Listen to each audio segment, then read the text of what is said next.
So mga palangga, today magluluto ako ng chicken tin. Chicken na may oyster sauce at Sprite. So lulutuan ko yung amo ko. Papakainin ko sila ng kakaibang sarap. Ayan yung kanyang mga kasangkapan. Oyster sauce, paminta, ginger, onion, bawang. Of course, ang nagpapasarap, lalo sa amoy. So, ayan, dalawang chicken ang lulutuin ko para hanggang bukas na. So, lilinisin ko ng asin at lemon ang manok. Samahan niyo ako. Lilinisin natin yung manok, guys. Sa pamamagitan ng asin, kailangan haplusin. Haplusin ang manok. Para matanggal yung langsa. At pumuti-puti naman siya.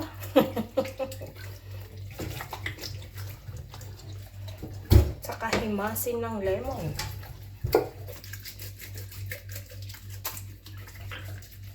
Diba? Para tanggal ang lansa po. Lagyan natin ng linisan natin yung asin sa loob.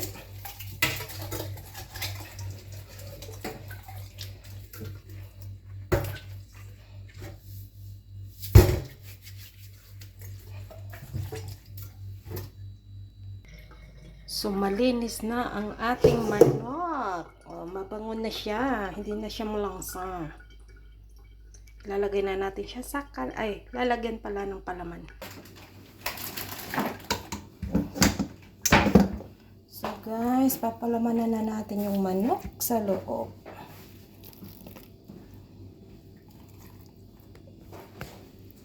So, ayan na palang kanyang mga sangkap. Ilapapalaman natin sa loob. Ayan.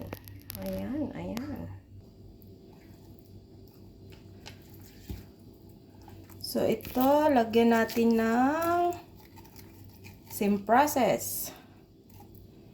Bawang, sibuyas, luya.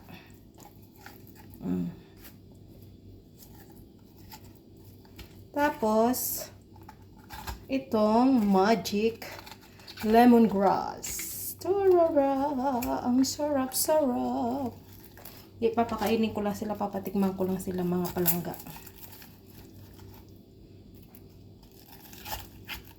Di ba masarap to? Kasi mino ng anak ko to eh. Ang galing niyang magluto ng ganito. Ayan. So yung mga natitirang sangkap, ilagay natin sa labas. Ayan. Dapat pala mo.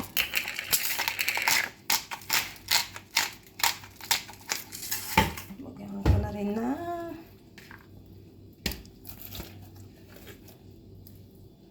Ayan. So, ito.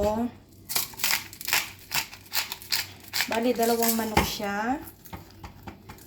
Kasi baka masarapan sila mamaya at kukulangin yung isa.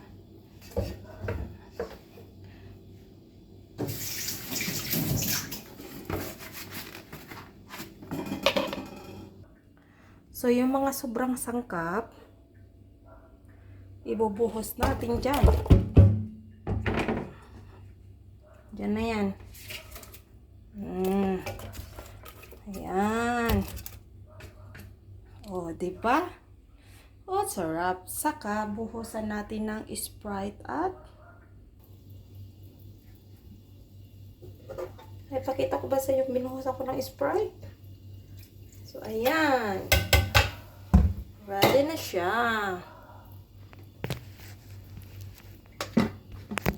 Ang hirap talagang mag-video ba? Na nag-iisa ba? Salang na natin. Ayan. Check! Una natin ang apoy.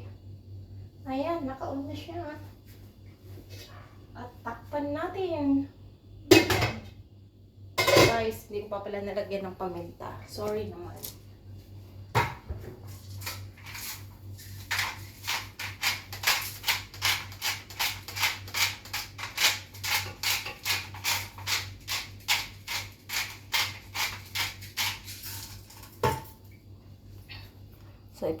So, ayan na siya. Tatakpan na natin. Bak!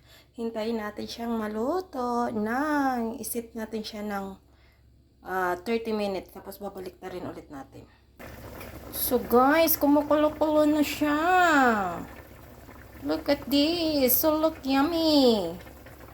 Hindi pa luto yan. Pero mukhang masarap na siya. So guys, nagluto na rin ako ng kanin. Ayan, ito yung paraan ng pagluluto ng kanilang kanin. Ililipat natin dito at lalagyan natin ng sabaw. Ano natin yan. So lagyan natin ng sabaw. Tubig para maluto ang kanin. Ito. Kasi 3 cup siya. 3 cup din ng tubig. Ayan. At lagyan ko rin ng asin. Ito yung kanin nila, mga palangga. So, takpan ko yan hanggang sa kumulo-kulo, maubusan ng tubig, maluto. Ayan. Pamaris nila doon sa niluto kong chicken. So, hindi pa ako tapos guys. Habang naglalaba ang inyong mamila, nagluluto ng ulam, nagluluto ng kanin. Ito ngayon gagawa ko ng salad nila. O, diba? Ganito talaga, kailangan mabilisan ang ating galaw. So, guys, gagawa ako ng lemon juice para sa kanilang salad. I-separate ko lang kasi hindi naman sila kumakain lahat. Ayan.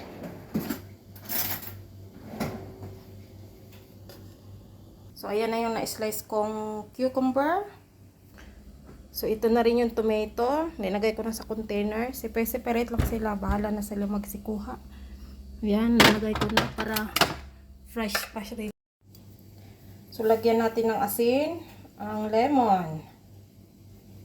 Bahala na sila Hindi ko titikpan kasi ako'y may dalaw.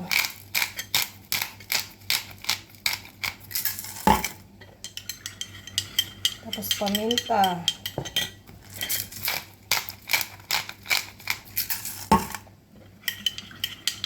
Sobrang busy ang inyong mamila.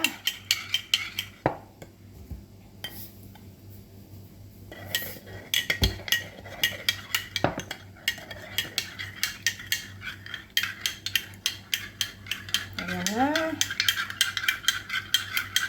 Sila nang bahalang maglagay ng olive oil. Diyan lang naman.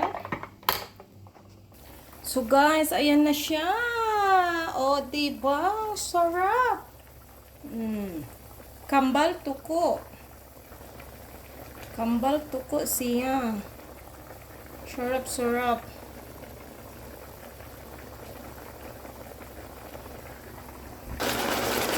So, ayan na siya.